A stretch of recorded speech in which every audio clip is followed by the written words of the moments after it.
Para analizar lo que está sucediendo en Ecuador en este momento, lo que nos dejaron las elecciones del domingo y el panorama que se nos viene en abril, estamos en comunicación con Irene León. Ella es socióloga, analista de política internacional de Ecuador, especialista en alternativas a la globalización y derecho a la comunicación. ¿Cómo estás, Irene?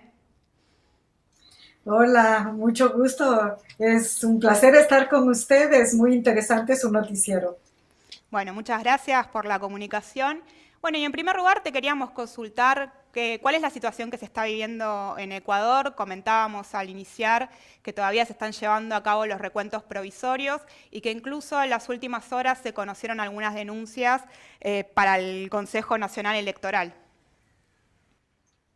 Lo principal en el resultado electoral es una victoria. Creo que hay que subrayar esa victoria de la que no se habla mucho y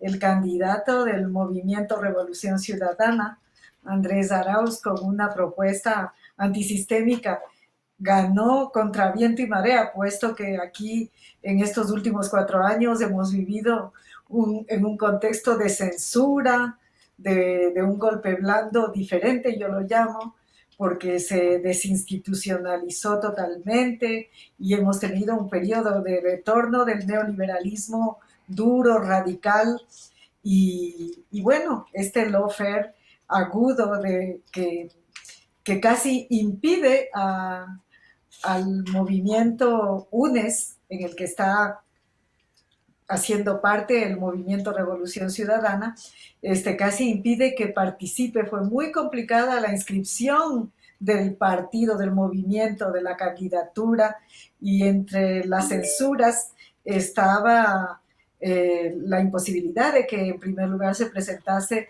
Rafael Correa como candidato a la vicepresidencia, que era la figura inicial de este binomio.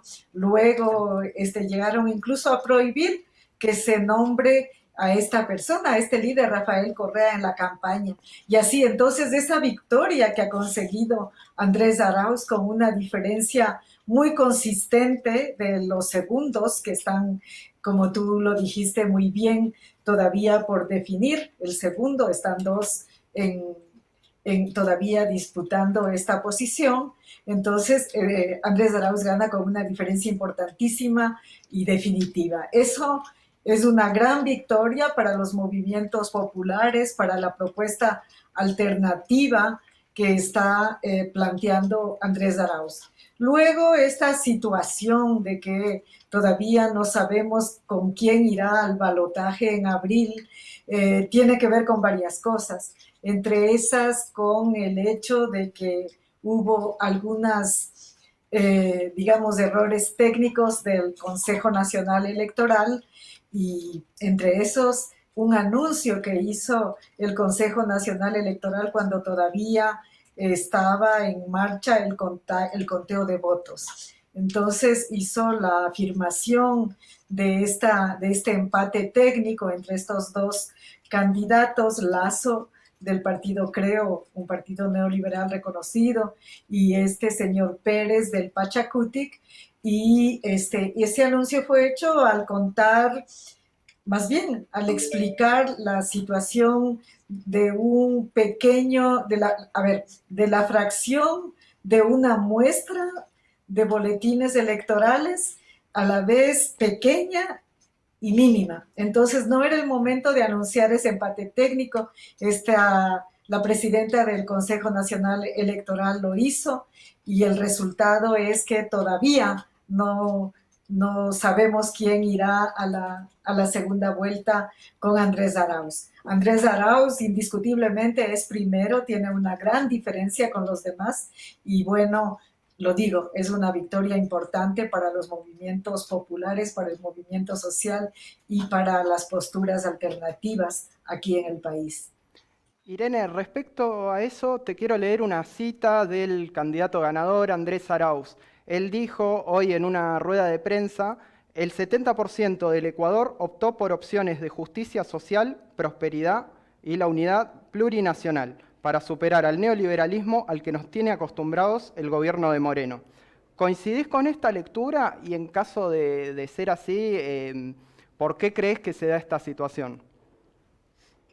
A ver, las cifras lo muestran, los grandes perdedores son los neoliberales duros. Por ejemplo, el candidato Lasso, que está en segundo lugar en unidad con otro partido de los tradicionales de los tradicionales poderes de la derecha aquí, los dos se juntaron excepcionalmente para disputar esta presidencia y como podemos constatar, no llega ni al 20%. Si bien en periodos anteriores habían llegado hasta el 40%, entonces es muy claro que el pueblo dijo aquí, ya no los queremos, no queremos esos neoliberales y no olvidemos que en Ecuador está muy fresca la experiencia de la Revolución Ciudadana que el país vivió entre 2007 y 2017. Entonces, tenemos incluso generaciones nuevas que crecieron en ese proceso y que tienen otro modo de colocarse en el mundo, de analizar su vida y su proyección. Los resultados electorales dicen no queremos que la derecha y el neoliberalismo vuelvan al poder, que es lo que ha dicho Andrés Arauz en la rueda de prensa que tú refieres ahora, porque en esta primera vuelta electoral estaban 16 candidaturas, de las cuales solo una no defiende y no defendió el neoliberalismo. Y la mayoría de estas candidaturas no obtuvieron ni siquiera el 1% de votos. Entonces, eso dice de este pueblo que no optó por estas gentes. Creo que así se explica muy claramente el comentario de Andrés Arauz sobre esto de que la mayoría del pueblo votó por una opción que es una alternativa al neoliberalismo. Irene, ¿qué pasa con Yacu Pérez, este otro candidato que podría estar disputando la segunda vuelta con Arauz? Porque, bueno, hacíamos una descripción al principio también y algunos análisis políticos incluso lo ubican a la izquierda, pero también veíamos estas declaraciones polémicas que tuvo hacia los procesos populares en América Latina. ¿Cuál es la lectura? ¿Qué descripción harías de él? Quizá lo único que faltó en la descripción que hicieron ustedes, que deja muy sentado la postura de este candidato, es que en las elecciones anteriores ellos se juntaron con Lasso, con el que está disputando ahora en el segundo lugar, que es la derecha más asociada al capital financiero, internacionalmente a grupos como Atlas, en fin, es alguien que es la derecha de los capitalistas. Y este grupo se asoció con ellos, hicieron unidad, presentaron candidatos juntos y en respuesta a ciertos interrogantes parecidos al que tú haces ahora, él contestó que él prefiere juntarse con los banqueros y con la derecha antes que con el autoritarismo de la izquierda, que es el que él describe en los cortos que tú has pasado, en los tweets que pasaste. Entonces creo que eso explica en sus propias palabras quién es y a qué aspira. Es bastante lamentable esta situación de que eventualmente esta persona llegue a la segunda vuelta con este doble mensaje. Por un lado se presenta como representante del movimiento indígena y por el otro lado todas las aseveraciones de su propuesta, sobre todo económica, tiene que ver con las instituciones financieras internacionales, tiene que ver con la atracción de la inversión extranjera, tiene que ver con el discurso neoliberal que cualquier otro tiene.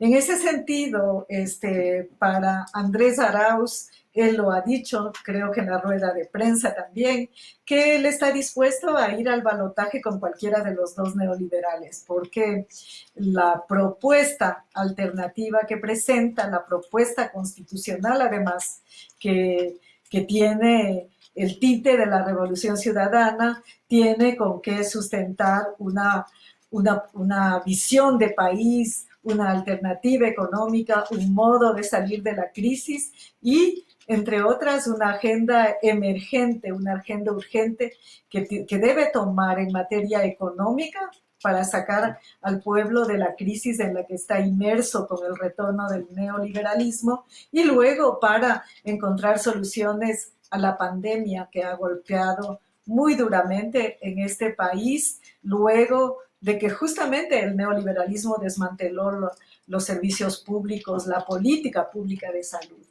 Entonces creo que las diferencias están ahí, las cosas están dichas, que sea Pérez o que sea Lasso el que va a la segunda vuelta, Andrés Arauz tendrá que oponerse a las políticas del neoliberalismo. Está en juego aquí. Clarísimo. Irene, recién describíamos una de las sorpresas que es el candidato Xavier Hervas, quien por lo menos desde acá nos es bastante difícil leer, por eso te queremos preguntar quién es él y para dónde pensás que pueden ir ese 16% de los votos que sacó, ya que puede resultar definitivo, puede decidir quién es el próximo presidente.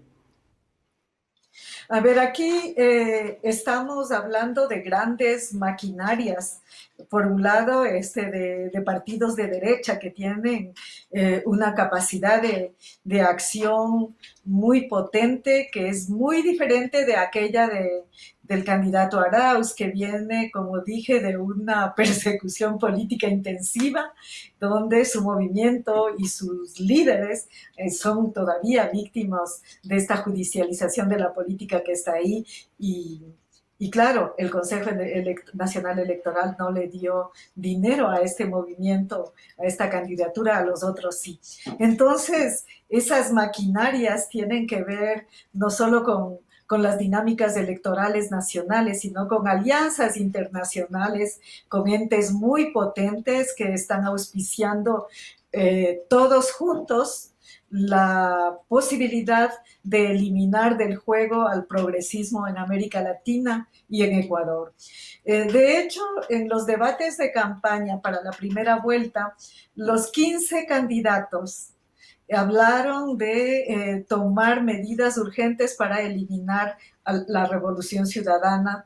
Incluso algunos dijeron frases que hablaban de la desaparición física y aludieron a soluciones que tienen incluso más, o sea, tienen medidas más retrógradas anteriores a la Declaración de Derechos Humanos del 48, como involucrar jueces sin rostro, retraer la pena de muerte de regreso acá. Entonces, estos dos candidatos que llegan como la sorpresa a las elecciones, obviamente tienen como una figura comunicacional, tienen una estrategia para haber llegado allá y intencionalmente, luego de la presentación de Arauz como candidato joven, aparecieron jóvenes de ocasión también de otros actores y sectores para hacer contrapeso a esta candidatura.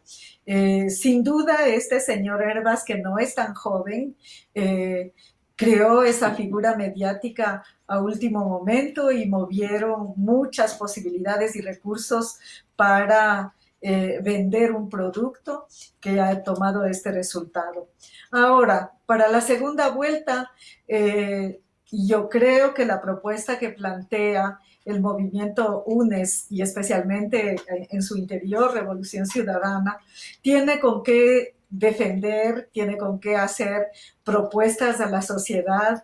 Hoy mismo, en el medio de la imposición de este neoliberalismo intensivo que les contaba que está sucediendo aquí, hoy mismo, mientras está la gente enceguecida por este blog comunicacional que nos pusieron con los candidatos a la vicepresidencia y que no sabemos quién es, hoy el presidente, este señor Moreno que preside el Ejecutivo, anunció colocó un proyecto de ley para privatizar el Banco Central. Entonces podemos imaginar un país que no tiene moneda, porque hace más de 20 años tenemos el dólar como moneda, y ahora la privatización del Banco Central, que es una instancia pública de control financiero aquí y en todos los países. Eso es lo que está en debate.